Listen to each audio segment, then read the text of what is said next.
Hey guys, welcome back to my YouTube channel VMS Gyan. आज हमको start करना है यंत्र उपकरण अध्याय का पार्ट सेकंड वीडियो। ठीक है, तो चलिए स्टार्ट करते हैं।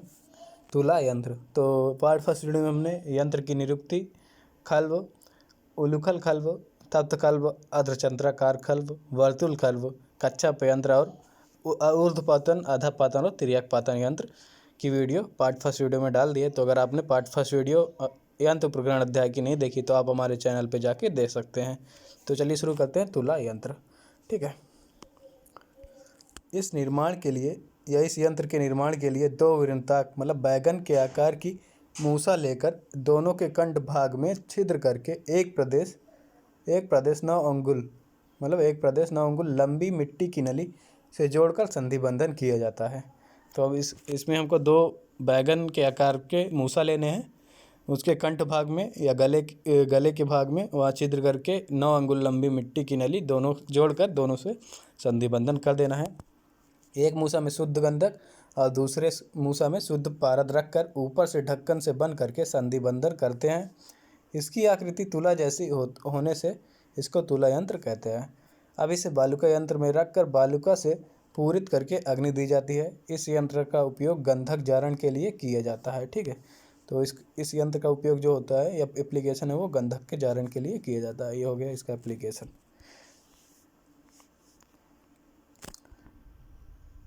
ये है हमारा तुला यंत्र। ठीक है, ये हमारा तुला यंत्र है। इसमें ये दोनों मूसाएं हो गई और एक में पारद रखा गया, एक में गंधक।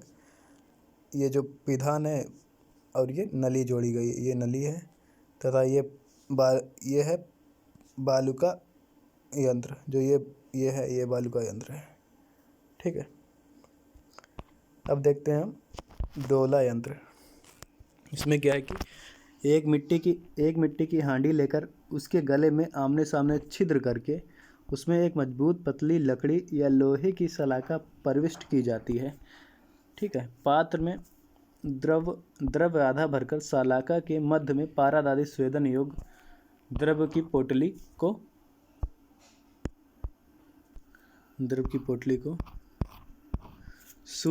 सूत्र के द्वारा बांधकर डूबता हुआ लटका दिया जाता है।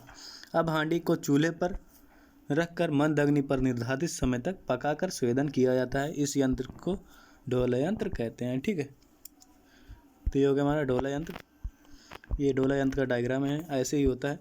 तो एक घड़ा लेना है या हांडी लेनी है, उसके गले में आमने सामने छेद करके एक मजबूत पतली लकड़ी या लोहे की सलाखा डाल के उसी के सहारे हमें पोटली लटका देनी है जिसका स्वेदन करना है। ठीक है, अब देखते हैं उसके बाद डोला यंत्र के बाद डमरू यंत्र। इसमें क्या है कि एक मिट्टी की हांडी के ऊपर दूसरी मिट्टी की हांडी को इस प्रकार उल्टा रखा जाए कि दोनों का मुख एक दूसरे से मिल जाए। फिर उसी स्थिति में मजबूत कपड़ा मिट्टी से संधि बंधन किया जाता है। तो ये देखिए उल्टा रखा गया है, दोनों का मुख सामने आ गया है और इसको संधि बंधन कर दिया जाता है। उसके बाद क्या है कि डमरू जैसी आकृति बन जाने से इसको डमरू यंत्र कहते हैं। इस यंत्र का उपयोग रस भस्मों के निर्माण के लिए किया जाता है। यह पारद एवं संखिया का ऊर्ध्वपतन करने तथा हिंगुल से पारद निष्कासन में उपयोगी होता है। ठीक है, तो आप देख लीजिए ये इसका एप्लीकेशन बताया गया है। ये जो होता है रस भस्मों के निर्माण के लिए प्रयोग किया जाता है तथा पारद एवं संखिया का ऊर्ध्वपतन करने तथा हिंगुल से पारद का निष्कासन या अलग करने के लिए किया जाता है। ये हो गया डमरू यंत्र। ये इसका डायग्राम है। तो एक घड़ा ऊपर दूसरा घड़ा नीचे रहता है और दोनों का मुख जोड़ के संधि बंधन कर दिया जाता है। ऊपर हमको ऊर्ध्वपात ठंडा करने को जल से युक्त कपड़ा रख देते हैं, नीचे हमको द्रव्य और उसके साथ औषधि द्रव्य रख देना है, फिर उसके नीचे आग लगा देना है। ठीक है, ये हो गया डमरू यंत्र। अब देखते हैं विद्याधर यंत्र। इसमें क्या है कि एक हांडी के ऊपर दूसरी हांडी को इस प्रकार रखा जाता है कि नीचे की हांडी के मुख पर ऊपर वाली हांडी का तल भाग अच्छी प्रकार से बैठ जाए। ठीक है, फिर दोनों की संधि को अच्छी तरह से कपड़ा मिट्टी से संधि बंधन किया जाता है। इसमें नीचे के पात्र में द्रव्य और ऊपर के पात्र में जल भरा जाता है। फिर चार मुख वाला चूल्हा बनाकर यंत्र को रखकर चारों मुखों से अग्नि दी जाती है। चार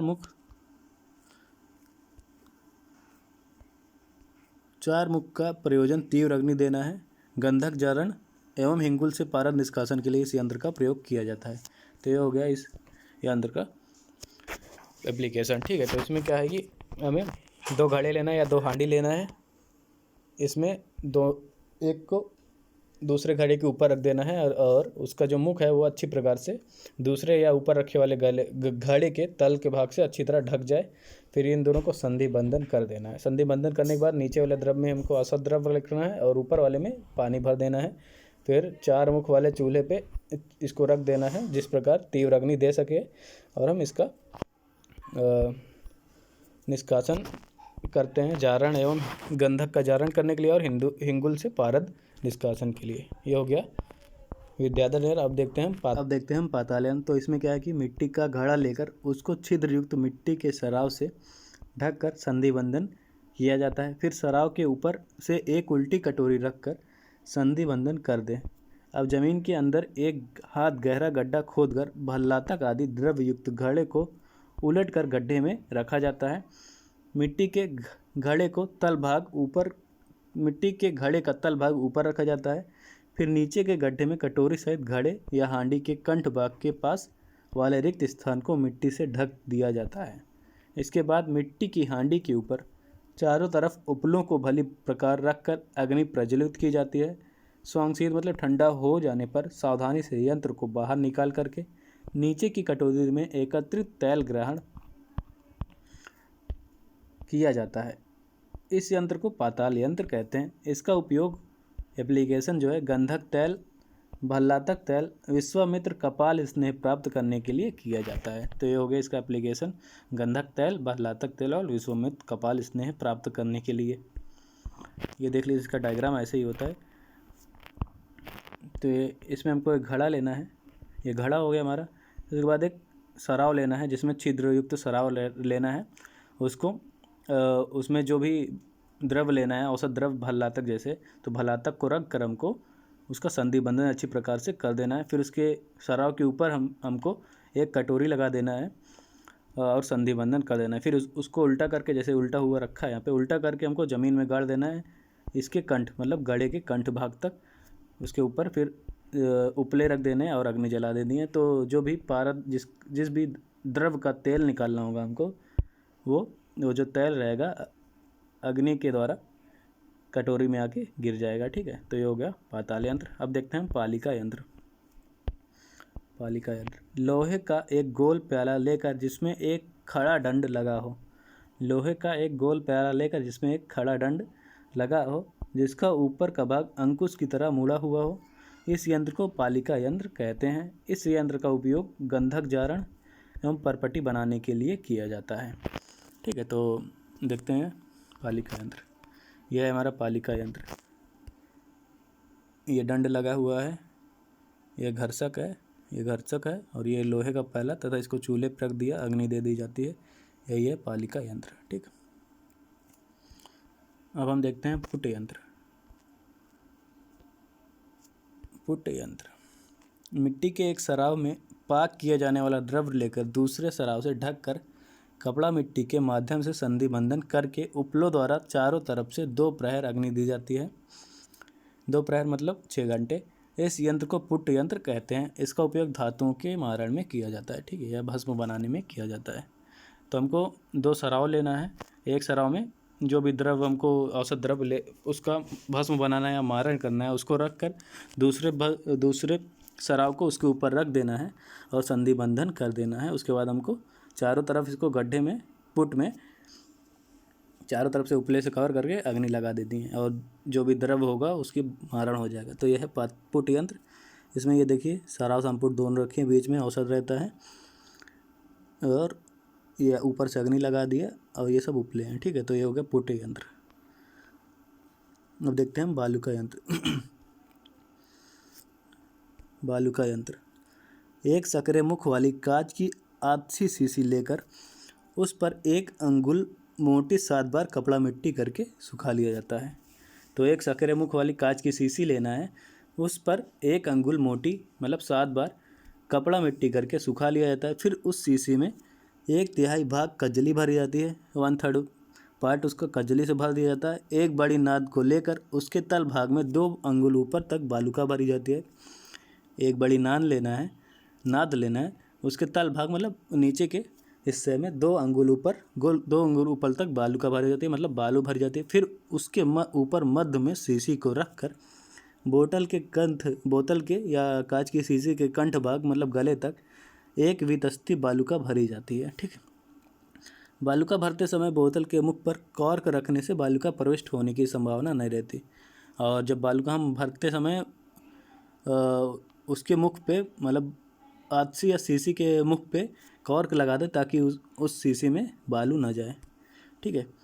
अब इस बालूका यंत्र को चूल्हे पर चढ़ाकर क्रमशः मृदु, मध्य और तीव्र अग्नि से पाक किया जाता है। बालूका के ऊपरी सतह पर तीर्ण रखने पर वह जलने लग जाए तब तक पाक करना चाहिए। ठीक है। इस यंत्र को बालूका यंत्र कहते हैं। अगर हमको टेस्ट करना है कि पाक हो गया है तो हमें जो बालूका के ऊपर एक तीर्ण रखने पर अगर वो जल जाए तो हमें समझना चाहिए कि पाक हो चुका है और हमें वहाँ से बंद कर देना चाहिए। बालूका के स्थान पर लवण भरने पर लवण यंत्र या भस्म करने पर भस्म यंत्र कहते हैं। अगर बालू के स्थान पर हम नमक भरते हैं तो लवण यंत्र, और भस्म भरते हैं, भस्म को ऐड करते हैं तो भस्म यंत्र कहलाएगा। इस यंत्र में 5 आढ़त बालूका डालनी चाहिए। इस यंत्र का उपयोग गंधक जारण, कूपी कब्ब, रस निर्माण में किया जाता है। गंधक जारण और कूपी कब्ब रस में। तो ये हो गया, इसका डायग्राम देख लीजिए। बालूका यंत्र यही है, बालूका यंत्र आपके। तो ये है शीशी हमारी, यह शीशी, इसमें 1/3 भाग कजली भरी गई है। ठीक है। फिर उसके बाद इसके कंठ तक बालू भर दी गई है और फिर नीचे से अग्नि दे दिया जाता है। यही है बालूका यंत्र। अब देखते हैं भूधर यंत्र।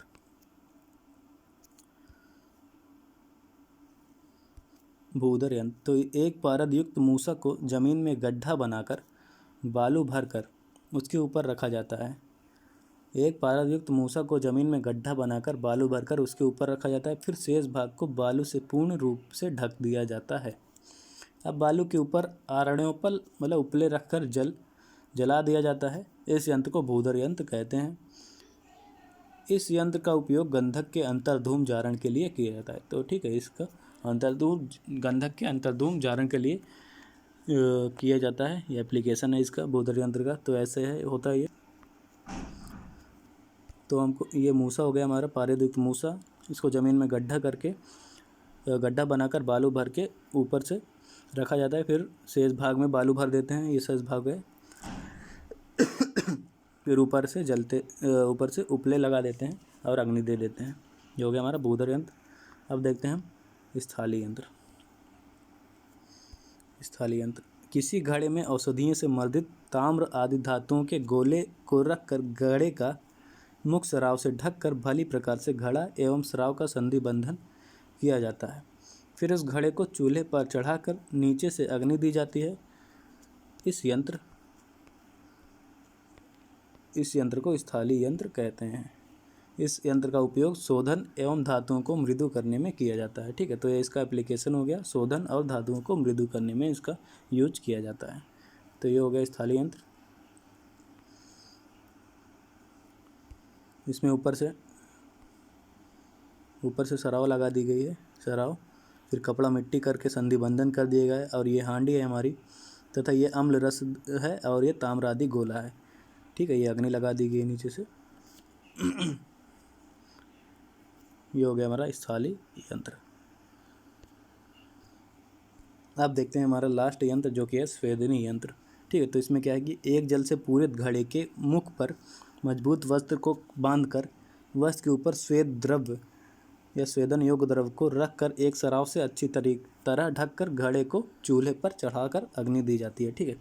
तो एक जल से पूरित घड़े को, तो एक से जल से भरे हुए घड़े को के मुख पर मजबूत वस्त्र बांध देते हैं। बांधने के बाद उस वस्त्र के ऊपर कोई स्वेदन द्रव्य रख देते हैं जिसका हमको स्वेदन कराना है। फिर इसके ऊपर एक सराव से अच्छी तरह उसको ढककर घड़े को अग्नि पर चढ़ा देते हैं। इस यंत्र को स्वेदनी यंत्र कहते हैं। ठीक है। इस यंत्र का उपयोग द्रव्यों का स्वेदन द्वारा शोधन करने में किया जाता है।